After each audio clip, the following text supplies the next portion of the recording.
Next stop natin mga ka-ride out, Palo Alto. Dati nung cyclist ako, hirap na hirap ako umahon dito. Samantalang ngayon, isigaw mo sa hangin at tumindig at magsilbing liwanag sa dilim.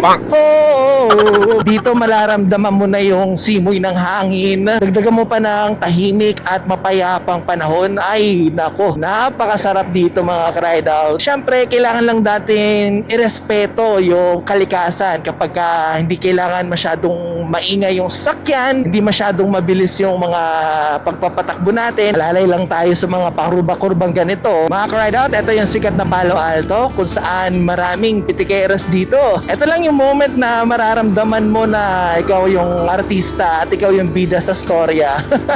Kasi ang dami nang pumipitik sa'yo dito, nakaka-boost ng immune system. Yeah.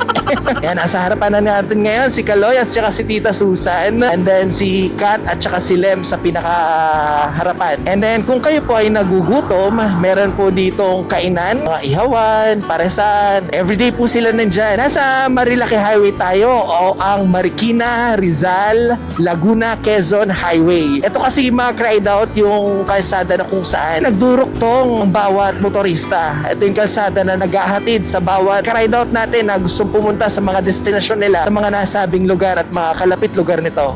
So naka-solid yellow lane ang ating kalsada. Ibig sabihin yan, bawal mag-overtake. Last yung ating mag-bike. Yan, bawal mag-overtake pag solid yellow lane, iwasan natin yon.